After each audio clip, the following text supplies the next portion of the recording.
Doing it right before marriage. Let's talk about that today.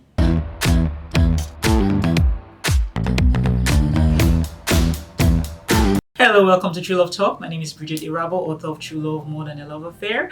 I want to say I'm so thankful that you're back to my channel. And if you haven't, subscribe to this channel, turn on the notifications, and share these videos. You never know what will change somebody's life or help somebody. Just a little nugget of things of the Word of God that not only change their marriage but also transform their lives.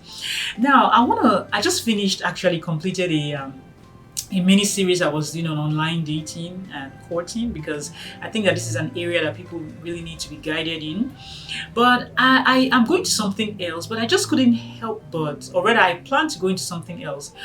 But I listen to the Holy Ghost, so even if I have an idea about something, it has to be sanctioned by the Spirit of God. But I was looking at certain things this week, and I found a testimony of a man of God, kind of narrating how his daughter and her friend courted. And I thought that this would bless you or someone or your child or something, share this video, because most people don't seem to know how to do it as Christians. There's all of these examples and indoctrination, from Hollywood and books, romance books, and wrong teachings and examples that we see and things like that. But there's actually a right way to do it. And I'm telling you that I was so impressed by this young man that I just had to take this few minutes in this video and read you the process that they went. Not just the young man, but the young man and the young lady. And I'm going to be as brief as possible, but just enjoy this. It is amazing. It is amazing. Our young people need to know how to do it right before marriage. And this, I think, is a very good example. Now, without saying too much, I'm going to go ahead and just read this to you as best as I can. It says, my daughter, Candlin, just got engaged to a wonderful young man named Bryson. They'll be getting married before the end of this year, and I couldn't be more excited for them. Their courting relationship may be as healthy and purposeful as any I've ever witnessed. The two met in a small group Bible study about a year ago. Bryson says he was immediately smitten with Candlin, and he let her know that within a few weeks of meeting her. Candlin was attracted to him, but she wasn't ready for a dating relationship, so he had to settle for being relegated to the friend zone. It's like, guys don't like friend zone. Well, yeah, that was what he was. And that's a good thing. When you're not sure, stay friends. Don't rush into anything. He says they ran in a lot of the same circles. They were both involved in several campus ministry, so they spent a lot of time together, but only as good friends. They soon became close friends. Bryson knew what a prize Candlin was, so his interest in her never waned. Because the two of them were spending so much time together without the pressure or pretense of dating, Candlin was able to see Bryson's true character and personality. That is so key. It wasn't long before she realized what an awesome and godly young man he was. That's something that just spending time as friends will help you see. It helps you see clearer.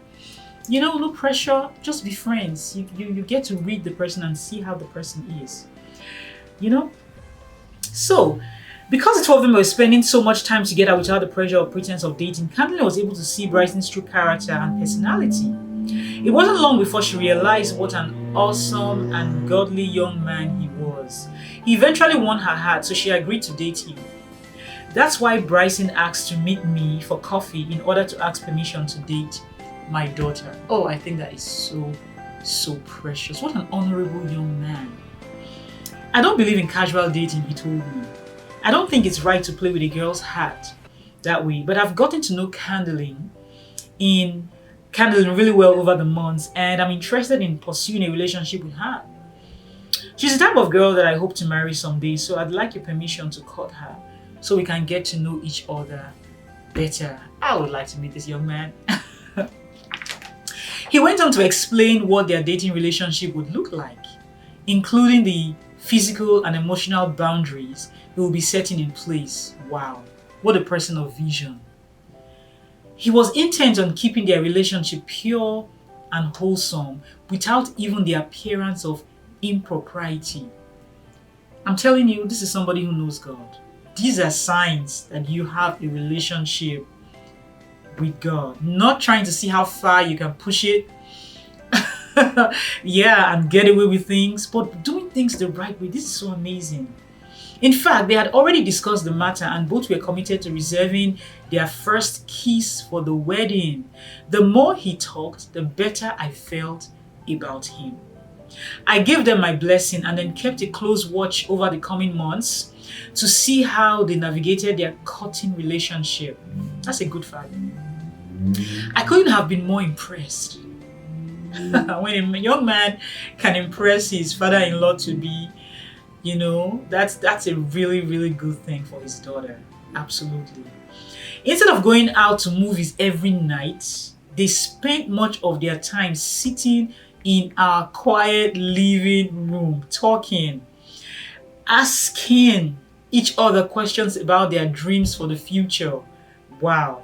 Their likes and dislikes, their expectations in the way of family and career and spiritual development. These are some of the things that I've been sharing, teaching about, all in a nutshell in this, tying it up together. This is real life, y'all. This is not fake. This actually happened. So they are sitting in the father's living room talking about their dreams for the future, likes and dislikes, expectations, about family, career, spiritual development. They spend time memorizing chapters of the Bible together and praying for wisdom and guidance. Wow. Almost every night, we could hear them talking, that's he and the wife. We could hear them talking and laughing from the other room while they wait the hours, getting to know each other on an intimate heart-to-heart level. Intimacy doesn't have to be physical, flesh, sex. Intimacy is about getting to know this person, who they are, their likes, dislikes, the things that I just finished reading about. They also spend a lot of time volunteering for evangelistic events and projects. So they were able to see how well they got along during times of busyness and stress. Wow. So now they are doing things, high stress things together so that they can see how each person handles stress. This is so amazing. I'm telling you, if you're a parent watching this video, share it with your child. Share it with a friend. If you're just, if you're a friend, if it's you believing God for a spouse, this is something that you could use to guide your relationship. Maybe you've been confused on how to conduct or go about a Christian relationship. This is a perfect example, I'm telling you. And I'll probably write the name of the book at the testimony at the end, but it's about a principle, All right, let's see. So they spent time memorizing chapters of the Bible together, praying for wisdom and guidance. Wow. So they also spent time volunteering. Okay, I talked about that. They went on grueling they also had some fun. They went on winter hikes, skiing with their friends, allowing them to interact during times of pressure, fatigue, physical exhaustion. Because when people are under pressure, it's like the real them comes out. Absolutely. But the truth is that as believers, under pressure, we should remain the same. Now, this is a unique situation. It's and it's really, really good if we can actually incorporate this in our relationships and help our friends as well. I'm almost done with this. He said they spent time with both his family and ours in order to see how well they each interacted with the other's parents and siblings. They constantly looked for new ways to interact in different settings in order to get to know each other better. These are true friends, I really wish I could meet these people. After months of intentional dating, Bryson met with me again to ask my blessing as he prepared to propose to Candlin. Then just last weekend, he planned an elaborate picnic in a nearby park at sunset, where he dropped to one knee and asked her hand in marriage. How romantic. He said it rained cats and dogs that night, but I'm not sure either of them even noticed. Oh, wow. This is a dream. This is a dream relationship for any godly couple. I'm telling you, the name of the book is The Right One. How to Successfully Date and Marry the Right Person by Jimmy Evans and Frank Martin. So it's a good book. It's a good book. I've not read everything, so I really hesitated to say, but I think that they're believers, and just that story alone is enough for me to recommend it to you. Absolutely. And so I want to encourage you. You can do things the right way. Maybe you're in a relationship now and you find that it's going in an ungodly manner. You can turn around and begin to follow these steps. Set boundaries. Follow some of these things that they did. Make it open. Let the parents know. Be with friends. Do spiritual things together. Not just things like watching movies and those things are okay. Nothing wrong with it. But let that not be the only thing. Get to know one another, because many couples, I'm telling you, I've been married for a long time. Thank God that my husband and I are doing great because we both married as believers. But being a pastor as well, I've seen so many heartbreaks, so many hurts, and so many people who don't know how to do it right. But you can do it right if you choose to. And I believe that it's not by chance you're watching this video. The Spirit of God has something more for you. And you can come out of whatever wrong way you've been doing it, or maybe you have been doing it the right way.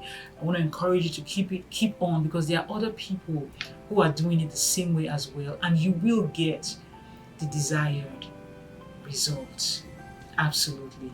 So until next time, yes, go ahead. Court the right way. Share these videos with someone who is courting as well, and help them. I'm telling you, they'll find joy and peace in doing it God's way. And I'm telling you, I believe that this is one marriage. That will be one marriage that will be done right. An additional marriage that will be saved from all the failed marriages that we've seen around. Till next time, God bless.